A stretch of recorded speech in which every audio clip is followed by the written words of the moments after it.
Bien, il me semble que si nous prenons le thème finalement de ces tables rondes qui ont été santé et environnement, j'aurais envie de les centrer autour de trois grands thèmes.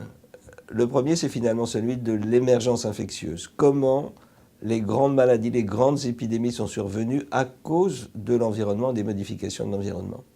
Le deuxième grand thème, c'est les relations que nous avons avec l'alimentation et qui passe à la fois par un aspect nutritionnel, mais aussi par quelque chose qui est tout à fait nouveau, qui est l'enrichissement du microbiote, ce qui fait part de nous-mêmes et qui, à travers les microbes commensaux, conditionne une partie aussi de nos maladies. Et puis le troisième thème, bien sûr, c'est tout ce qui a trait à la pollution. Alors moi, je suis de ceux qui, comme Daniel, pensent que c'est absolument important, je dois dire même capital, mais plus encore qui fait partie de notre métier, à la fois de scientifique et de médecin, d'interagir, d'informer et de participer, comme d'autres finalement, à ces débats. Nous venons de réfléchir au comité d'éthique du CNRS à ce qu'on appelle la vérité. Et à travers la vérité, il y a bien entendu les fausses vérités, les fausses nouvelles. Je crois important que le public soit informé. Je ne dirais pas indiqué, au moins informé, mais je suis de ceux qui pensent que cette information, elle doit être très précoce au cours de la vie, et probablement lors de l'enseignement primaire et secondaire déjà. Au-delà de la science et au-delà de l'apport scientifique, à connaître et comprendre comment se font les découvertes et comment, à partir des controverses, des grands sujets qui apparaissent, et à partir d'un certain nombre d'hypothèses, comment se fait le raisonnement scientifique. Et c'est cela probablement qui est le plus important. On parle du raisonnement, pas seulement des faits eux-mêmes. Oui, on est depuis un certain temps dans une période, effectivement, où la science n'est plus toute puissante.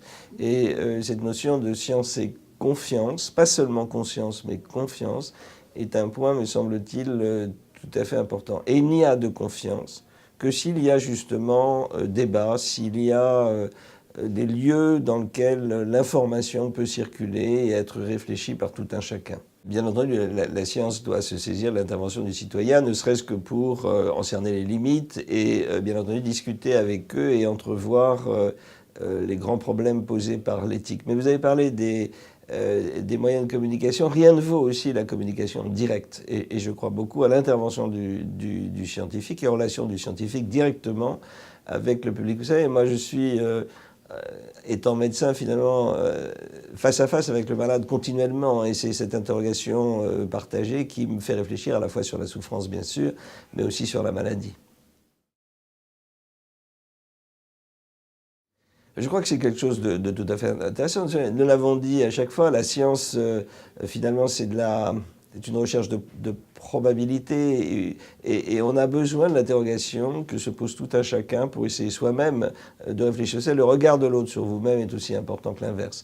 Et par conséquent, cette notion de participation, aussi une participation solidaire d'une certaine manière, que les gens comprennent jusqu'où à la fois la science peut aller, mais en même temps les limites des technologies qui permettent d'appréhender finalement un certain nombre de grandes problématiques.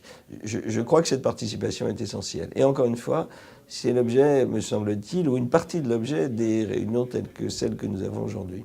Donc la participation du citoyen, vous voyez, moi je suis de ceux, je suis depuis longtemps impliqué dans le domaine du sida, ça fait partie de ma vie de tous les jours et l'objectif à la fois de mes recherches et des patients que je vois, il s'est créé à travers le sida tout un mouvement associatif de patients et même de familles et d'accompagnants qui a bouleversé et complètement modifié la vision qu'avait avant le médecin face ou seul avec le malade.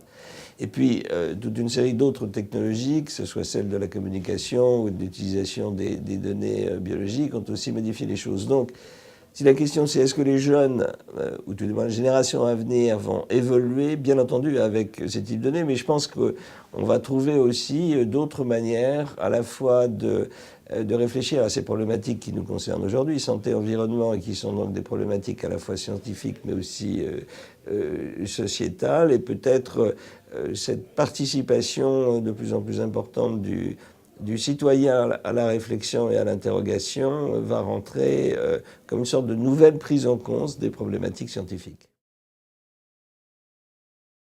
Écoutez, moi je suis un fidèle, je suis depuis le début, et je dirais même plus qu'un fidèle, un militant de ces tables rondes et j'accompagne Daniel dans sa réflexion. Je trouve ça bien également qu'il y ait un conseil scientifique qui d'une certaine manière, choisit les grands thèmes d'interrogation de ces débats.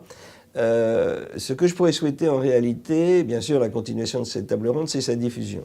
Et moi, je me promène dans beaucoup d'endroits en France où je note qu'une expérience de ce type n'existe pas. Je dirais même que pour moi, c'est une des seules qui existe en France.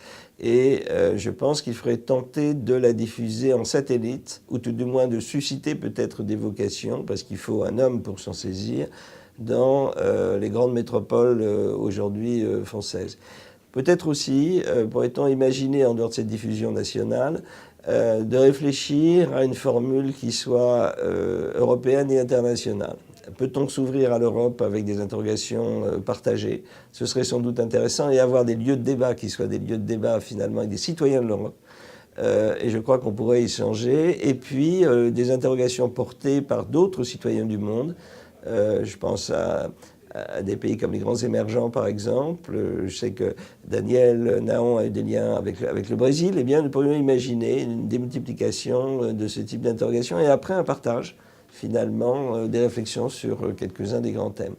Écoutez, je pense que ce que l'on peut souhaiter aussi, c'est que à travers cette formule, nous ayons de plus en plus je dirais, de mes collègues scientifiques qui souhaitent participer à ce type de débat et qu'on comprenne que finalement la vie du scientifique, c'est pas seulement de réfléchir à un problème, c'est aussi d'entrer en relation avec une communauté citoyenne, de pouvoir partager avec lui à la fois de grandes problématiques qui sont des problématiques de société, mais aussi celles de strictement sensu de sciences plus profondes, allant jusqu'à, pour vous donner des exemples, l'utilisation et la participation des nouvelles technologies du génome. Mais donc, je souhaiterais personnellement sensibiliser plus mes collègues. Vous voyez que chaque année, il y a de nouveaux collègues qui viennent parler et ils repartent chez eux comme de réels ambassadeurs de ce type de fonction qui fait partie, me semble-t-il, de notre profession.